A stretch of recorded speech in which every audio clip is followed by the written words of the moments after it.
Dagdag ng mga balita, inaprubahan na ng Committee on Health ng Bangsamoro Parliament ang Memorandum of Understanding sa pagitan ng Bangsamoro Government at ng University of Oslo sa Kingdom of Norway para sa academic exchange, research cooperation, scholarship opportunities at capacity building initiatives sa rehiyon. Gayunpaman, nakasalalay pa rin ang pinal na pagpapatupad nito sa pag-aproba ni Interim BARM Chief Minister Abdul Rauf Makakua at concurrence ni Parliament Speaker Muhammad Yaqub. Ang News Now sa report.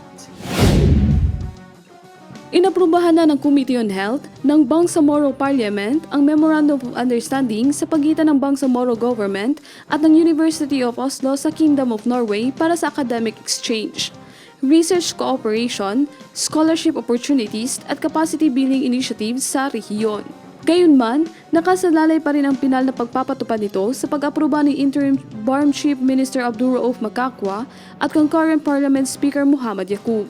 Sa oras na maipatupad, inaasang magbubukas ang kasunduan ng kooperasyon sa larangan ng public health, health system development, medical education, research technical training, at institutionalized strengthening. Magkakaroon din ng pagkakataon ang mga kwalipikadong Bangsamoro participants na makakuha ng scholarship programs, short courses, summer classes, at iba pang academic offerings mula sa University of Oslo. Ayon sa Bangsamoro Parliament, tatatag ng 10 taon na naturang partnership at maaari itong i-renew o palawigin base sa kasunduan ng dalawang panig.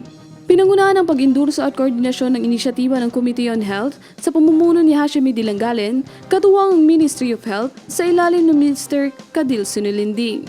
Sinabi ni Dilangalen na plano rin ng komite na bumisita sa Norway upang higit pang mapagtibay at maisapinal ang institutional academic cooperation sa pagitan ng dalawang panig. Samantala, napagkasunduan ng komite na magsagawa ng serye ng roundtable discussion at public hearings kaugnay sa mga non-hospital bills na nakarefer sa komite mula June 2 hanggang June 4. Criza Chavez, iMinds, Philippines.